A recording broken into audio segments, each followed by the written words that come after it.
feliz de estar aquí en el PUEA, una vez más, hablando de Murakami, que pues en realidad es uno de mis autores favoritos y da mucho, pues, de qué hablar, ¿no? Hay muchos elementos que caracterizan su obra que hacen que uno como lector hispanoamericano o incluso pues de este lado del mundo sepa distinguirlo.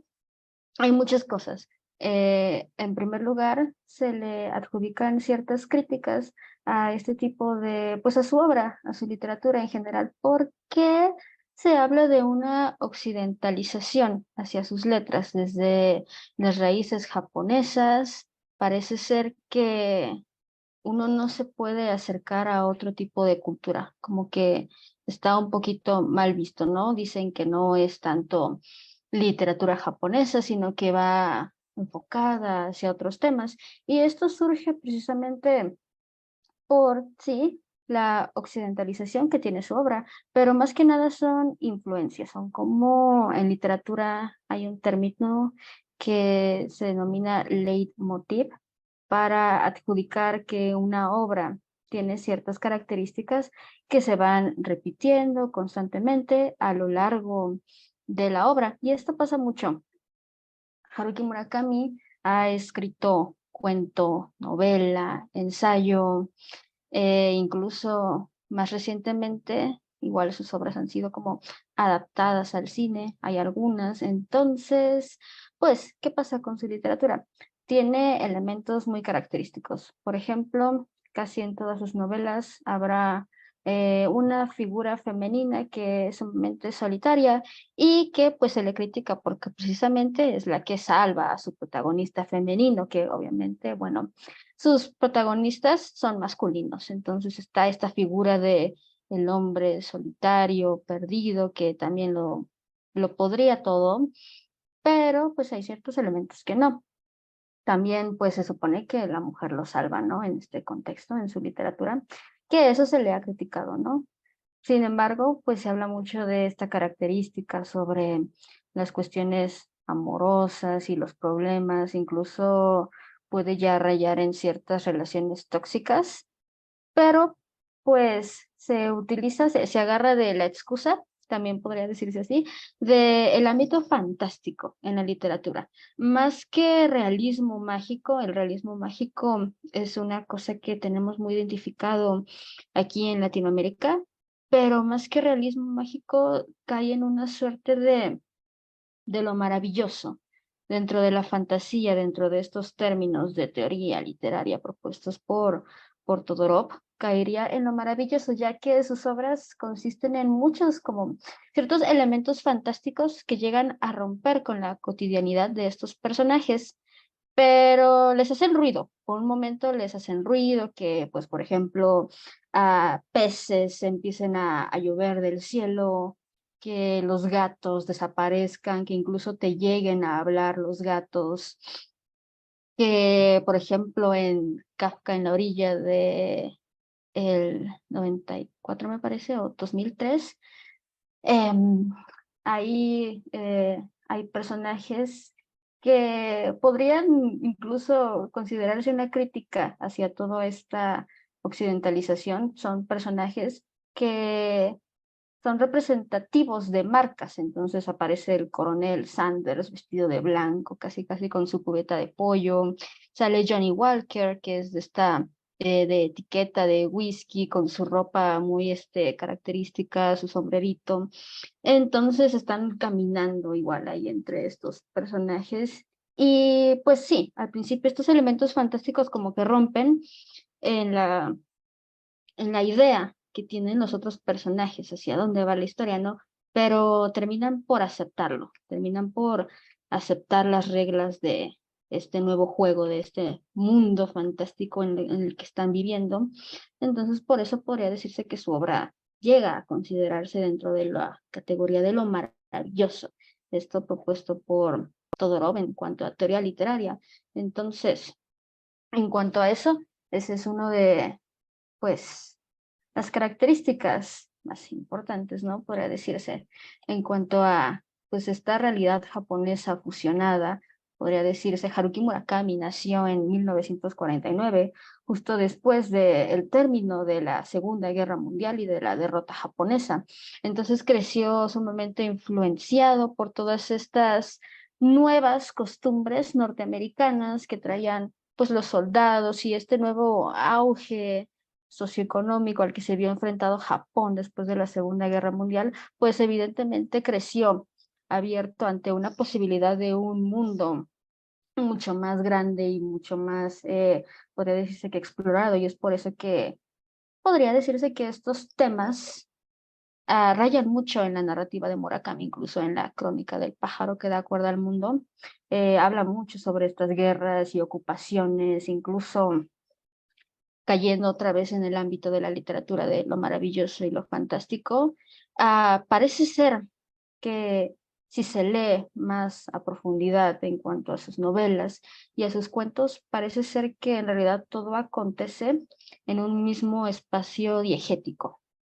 Es decir, que sus historias y sus personajes podrían estar conectados dentro de un mismo universo narrativo en el que Japón es simplemente una ventanita o una realidad difusa, distorsionada del Japón real, porque en este Japón y en este Tokio que él describe pasan muchas cosas curiosas e incluso estos mismos personajes son capaces de, ¿cómo decirlo?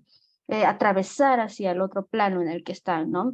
Y es por eso que también la música ha sido de una gran influencia en su obra. Es curioso este hecho porque parece ser que su narrativa sigue un ritmo de la música, entonces no es una coincidencia, no es cualquier cosa que mientras estés leyendo te aparezca el nombre de una canción y al poner esa misma canción, esa exacta canción, sigue el ritmo de la historia. Entonces hay una parte muy curiosa en El pájaro que da cuerda al mundo en donde el personaje ya llegó al otro plano, está en una realidad totalmente extraña, distorsionada, camina sobre los pasillos de un hotel, de otro mundo, de un Japón que es este, pero no es este que conocemos, mientras de fondo va sonando una melodía de música clásica.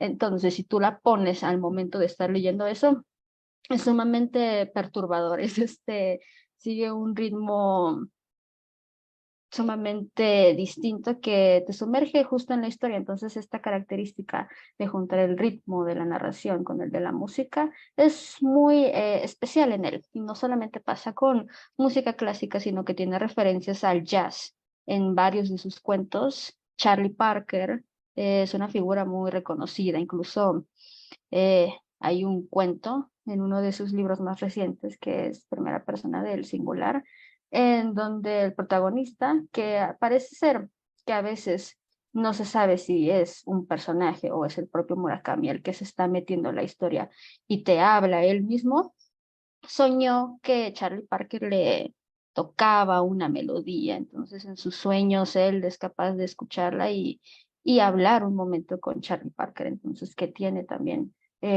esta influencia de Occidente en cuanto a la música. También los Beatles son importantes en algunas de sus obras.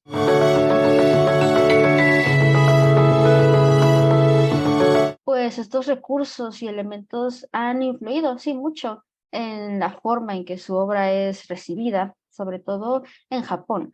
Pero cabe destacar que su obra es muy reconocida en este lado del mundo. Haruki Murakami es uno de los escritores más representativos de la literatura japonesa aquí en este lado porque casi todas sus obras se han traducido al español y directamente.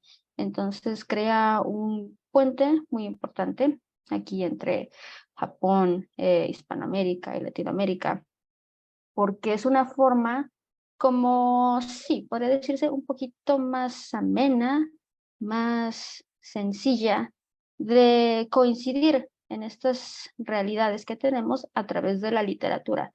Pero, pues, ¿qué pasa con la literatura japonesa? Muchas veces llegamos a como considerar que no nos identificamos del todo porque justamente tocan otras temáticas, tienen una forma distinta de ver la vida, más conectada hacia la naturaleza y a otro tipo de pensamientos e ideología. Entonces con Murakami se crea una conexión especial porque es verdad que al estar un poco occidentalizada su obra, creamos más conexiones que nos permiten identificarnos fácilmente con estas historias. Entonces, pues sí, una de las razones por las que es tan criticado es que se dice que siempre escribe sobre lo mismo. ¿Qué es esto, no? Pues mujeres, gatos, música, soledad, incluso mucho sexo. En sus historias se menciona mucho esto y pues que dicen que es lo que venden, ¿no? Pero, pues sí, al estar unidos y crear todo este mundo fantástico, somos capaces como de identificarnos mucho más y entender de dónde viene toda esta popularidad a su obra. Y pues sí, de hecho, eh, él es muy popular de este lado. Llegó a ganar recientemente pues, el premio de Princesa de Asturias, que es importante en la literatura hacia este lado. Y entre esta influencia, pues sí, en realidad son muchos recursos los que se nutren de su obra, entre otros, pues las referencias musicales, esta forma de narrar siguiendo un ritmo narrativo que se une a la música y pues sí, con esta realidad japonesa que aunque llegan a ser crudas sus historias, nos unen de esta manera en que pues nosotros como lectores de esta parte del mundo y al estar traducida al español, pues sabemos identificar bien y sí, es una de las razones por las que de este lado gusta tanto. Yo sé que hay como muchas críticas hacia su obra, se agarran mucho de la concepción hacia la figura femenina y cómo se ve, sí, cosificada, pero pues hay que ponernos en el contexto de la historia y lo que se quiere contar, hacia dónde se quiere llegar. Otra de las cosas que se dice es que sus historias carecen de finales cerrados, siempre son abiertos y aparte son historias de largo aliento, son largos, sus novelas son largas, sus cuentos también son largos. Entonces esto nos quiere decir que al final, pues en realidad el final no importa mucho, sino que es más que nada el recorrido y todo lo que aprendieron los personajes a través de esto, ¿no? Eh, no sé si con eso se responden bien las preguntas, pero sí, sí, sería todo. Muchas gracias por la invitación.